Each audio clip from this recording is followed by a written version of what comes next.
예, 마켓리더 특급 전략 시간입니다. 이재훈 미래에셋증권 코리아 리서치센터 연구위원 오늘 모셨습니다. 어서 오십시오. 네. 기대하던 3차 양적 완화 QE3가 나왔지만, 네, 시장에서의 그 반응은 지속적으로 이어지지 못하고요. 정치 상태를 갑니다. QE3 효과에 대한 향후 시각 어떻게 가지고 계세요? 일단 그 QE3 발표된 이후에 주가가 많이 하루 이틀 상간에 올랐고요. 그리고 미국 증시 같은 경우는 오른 부분들의 또 상당 부분을 반납하고 있는 상황이고, 한국 증시의 경우에는 한 2,000포인트 정도까지 도달한 이후에 뚜렷한 진전을 좀 보이지 못하는 상황. 그리고 오늘 같은 경우 일부 좀 조폭 조정도 나타나고 있기 때문에 일각에서는 회의론도 좀 나오고 있는 거는 같습니다. 그래서 이미 그 QE1과 QE2를 통해서 양적 완화가 좀 진행이 된 상황이기 때문에 그 부분에 대한 좀 반감, 그리고 정책에 대한 의구심, 이런 부분들이 좀 있는 상황인 것 같고요. 그러나 이제 주식 투자자의 입장에서 볼 때 유동성이 늘어날 수 있다라는 부분, 그리고 경기가 안 좋을 때 계속 공급을 해서 살리기 위한 정책을 시작하겠다라는 부분들은 사실상 그 효과의 강도를 떠나서 그렇게 손해볼 게 없는 흐름이라고 보시면 될 것 같습니다. QE3 효과는 그 경기가 바닥 국면이었던 QE1 당시 때보다는 좀 줄어들 수 있을 것 같고요. 유럽 재정 위기가 또 한참이었던 QE2보다는 그래도 좀 의미 있게 반영이 좀 될 수 있을 걸로 판단을 하고 있습니다. 준비된 화면을 좀 봐주시면 그동안에 이제 QE1과 QE2 그 상황에서 우리의 이제 기본적인 관심사는 신흥국으로 돈이 들어와서 소위 외국인들로 하여금 자금이 좀 들어오는 게 중요한 그런 상황인데요. 보시는 그림에서처럼 QE1과 QE2 당시에 의미 있게 그 자금 동행과 유관하게 움직이는 변수들을 보시면 달러 인덱스는 점진적으로 좀 하락할 가능성이 있다고 보고, 미 국채 역시 채권을 많이 사주는 정책임에도 불구하고 위험 선호에 대한 그 강도가 좀 높아지면서 채권 금리가 좀 반등할 가능성이 높다라고 보고 있습니다. 그리고 무엇보다 중요한 아시아 통화가 달러 대비해서 점진적으로 좀 강화되는 흐름. 그리고 최근에 많이 좀 주목받고 있는 은과 금의 어떤 비율을 나타내고 있는데요. 이 차트가 밑으로 내려간다는 얘기는 금값보다 은값이 좀 강해진다는 흐름입니다. 똑같은 귀금속이지만 은값의 경우에는 이제 경기를 좀 반영한다는 측면에서 보면 아래로 하락할 가능성이 상당히 높고요. 그 밑에 파란색 그림으로 보시는 것처럼 점진적으로 신흥국 주식으로는 자금이 들어올 수 있는 환경은 QE3 이후에 좀 환경이 좀 만들어졌다라고 판단을 하고 있습니다. 네. QE3를 포함해서 세 차례 양적 완화가 글로벌 금융시장에 어떻게 영향을 미치는가를 자세하게 분석을 하셨습니다. 지금 보여주신 자료를 보면 아시아 통화도 강세고 선진국 대비해서 신흥국의 주가가 점진적으로 오를 가능성이 높은데, 실제로는 말이죠. 2008년 리먼 사태 때도 위기의 진원지인 미국보다 아시아 증시가 더 어려웠고, 맞습니다. 지금도 유로존 위기인데 사실 이머징이 더 처진단 말이죠. 네. 예, 그런 현상은 왜 나타나고 앞으로도 이어집니까? 기본적으로 중국을 중심으로 한 신흥국 국가들이 선진국의 소비와 상당히 유관하고요. 그쪽에 경기가 좋아질 경우에 동반해서 좋아지는 경향들이 많습니다. 그리고 신흥국 내에서도 중국을 중심으로 해서 상당히 중국의 경기와 유관하게 움직이는 국가들이 상당히 많이 있죠. 한국은 더할 나위 없는 그런 국가들이고요. 근데 최근에 중국 경기가 바닥을 좀 확인하는 데 있어서 좀 지연되는 흐름들, 그리고 대외 경기 자체가 선진국을 중심으로 좀 부담스러운 측면이 좀 있는 것 같고요. 과거에도 보시면 2008년도도 그랬고 2011년도 유럽 재정 위기 당시에도 그랬고 선진국들의 이제 금융기관 내지는 이제 국가들이 위험 선호에 대한 소위 딜레버리징을 진행을 하는 과정에서 신흥국의 위험 자산을 좀 파는 그런 흐름들이 있었던 것 같습니다.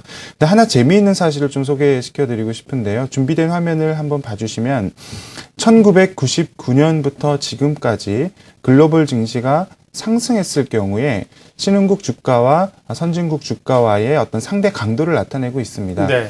1999년, 2003년, 4년, 그리고 2010년 모든 기간 동안 글로벌 증시가 상승장이라고 한다고 보면 선진국보다 신흥국 주가가 훨씬 더 강한 흐름을 보일 수 있다라는 흐름이라고 말씀드리겠고요. 그걸 표에서 뭘로 확인할 수 있습니까? 오렌지색 선을 한번 봐주시면 선진국 대비 신흥국 주가의 연간 퍼포먼스가 얼마나 더 많았는지를 나타내고 있는데요. 네. 다 플러스를 나타내고 있죠. 그 밑에 나와 있는 그 파란색 막대기는 선진국 주식형 펀드로 들어오는 자금하고 신흥국 주식형 펀드로 들어오는 자금의 유입 강도의 격차를 나타내고 있습니다. 여전히 네. 신흥국 주식으로 돈이 더 많이 들어온다고 보십니다. 그런데 지금 상당히 의미 있는 변화들이 나타나고 있는데요. 2012년도를 한번 봐주시면 선진국보다 신흥국 주가가 약 한 3.3%포인트 못 오르고 있는 상황입니다. 99년부터 봤을 때 네. 상당히 이례적인 흐름이라고 보시면 되겠고요. 특히 지금 봐주시면 그럼에도 불구하고 2012년도 연간으로 들어왔던 자금은 선진국보다 신흥국이 더 들어왔거든요. 그러면 결국은 주가가 더 올라가 주거나 아니면 신흥국으로 들어왔던 자금들이 좀 다시 빠져주는 그런 흐름이 나타날 텐데 저희가 볼 때는 신흥국 주가로 자금이 주식으로 자금이 좀 더 유입될 수 있는 환경은 조성이 되었다라고 판단을 하고 있습니다. 네. 그 유동성이 풀리면서 국제 곡물 가격이나 원자재 가격이 오르는 인플레이션 문제가 향후에 좀 증시 발목을 잡지 않을까 우려하는 분들도 계시던데요. 어떻게 생각하세요? 예, 그 유동성이 풀리게 되면 자산 가격을 올리게 되고요. 네. 그렇게 되면 당연히 물가 상승이라고 할 수 있는 인플레이션은 나타날 수 있을 것 같습니다. 그러니까 우리가 이제 관심을 가져야 될 부분들은 그것의 어떤 시차와 어떤 강도, 이런 레벨과 시차의 문제라고 판단을 하고 있는데요. 준비된 화면을 보시면 상당히 재미있는 결과를 좀 말씀드릴 수 있을 것 같습니다. 신흥국 주식, 여기 보시는 그림에 있어서 이 검정색 선은 신흥국의 평균 인플레이션을 나타내고 있고요. 그 여기서 이제 회색 선을 나타내는 부분들은 그 그림을 한 8개월 정도 앞당긴 그림이라고 보시면 되겠습니다. 여기 이제 동그라미 점으로 잘 보이실지 모르겠지만 나와 있는 부분들은 신흥국 주가가 점진적으로 유입됐다가 빠지고 다시 유입됐다가 빠지는 그런 변곡점을 나타나고 있는데요. 상당히 재미있는 현상은 신흥국 인플레이션이 한 5.5% 정도 이상을 넘어가게 되면은 어떤 경우에서라도 신흥국 주식에서 자금이 빠지는 그런 흐름이 나타나고 있고요. 다시 5.5%가 넘지 않는다고 한다면 신흥국 주식으로 점진적으로 자금이 유입되는 그런 경향을 관찰할 수 있습니다. 지금 현재 신흥국 인플레이션율이 한 3.2% 정도 되는데 이게 리만 브라더스 파산 이후에 거의 경기 저점 수준까지 내려와 있는 상황이기 때문에 전반적으로 볼 때 신흥국이 인플레이션 때문에 주가가 그리고 신흥국 주식에서 돈이 빠지는 흐름은 한 내년 한 3, 4분기 그리고 길면 한 내년 4, 4분기 정도쯤에 나타날 수 있을 거로 판단을 하고 있습니다. Q3의 정책 효과부터 이야기를 시작했는데 오늘 그 논의의 주제는 결국 이제 외국인들이 유동성 자금이 이머징 마켓으로 얼마나 흘러 들어올 수 있느냐인 것 같은데요. 외국인 움직임 좀 보겠습니다. 자금이 계속 들어오지 않을까 생각을 하고 있는데 또 미국계 자금은 뭐 이탈하고 있다는 얘기도 있고요. 분석 좀 부탁합니다. 예, 외국인들이 7월 26일 정도, 그러니까 ECB 드라기 총재가 유로존을 수호하겠다라고 발언된 이후부터 이제 주가가 큰 그림에서는 랠리를 보이고 있는 상황이라고 보여지는데 그때부터 외국인들이 순매수한 금액이 약 한 9.6조 원, 10조 원 가까운 자금을 상당히 한국을 매수를 했고요. 네.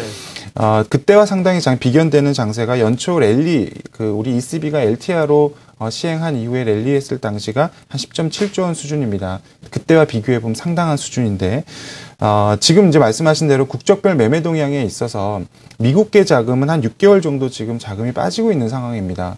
그런데 이 데이터가 이제 금감원 데이터로 월 초에 발표되는데 이미 지난 달을 발표를 하기 때문에 지금 현재 자금이 어떤 흐름인지는 잘 모르실 수 있습니다. 그림을 한번 봐주시면 저희가 대용치로 저희가 분석을 하고 있는 내용을 좀 소개를 드리고자 하는데요. 그 위에 그림에 보시면 이 회색 선이 바로 이제 우리 금감원에서 그 빨간색 선이 금감원에서 발표하고 있는 국적별 매매 동향을 나타나고 있고요. 이 회색 선이 저희가 지금 분석하고 있는 미국에 소재한 펀드로 자금이 얼마나 들어왔는지를 나타나고 있는데요. 보시는 것처럼 9월달 들어서 상당히 가파르게 올라오는 그런 양상이 나타나고 있고요. 유럽계 자금의 경우에는 5월달 정도쯤에 상당히 강한 이탈이 있다가 최근에 점진적으로 회복은 되고 있습니다만 전반적으로 미국계 자금이 9월 들어 점진적으로 들어왔다라고 판단해 주시면 좋겠고 이것들은 장기성 자금이기 때문에 전반적으로 외국인 수급은 질적으로 나쁘지 않다 이렇게 보고 있습니다. 그러게요. 오히려 미국의 자금이 좀 들어올 걸로 기대했는데 최근 6개월간 자금이 빠졌다고 해서 조금 걱정이었는데 추세적으로는 다시 들어올 걸로 예측을 해도 대용 자료를 주신 걸 보면 큰 무리가 없겠습니다. 마켓 리더 특급 전략 미래에셋증권 코리아 리서치 센터 이재훈 연구위원 함께했습니다. 고맙습니다.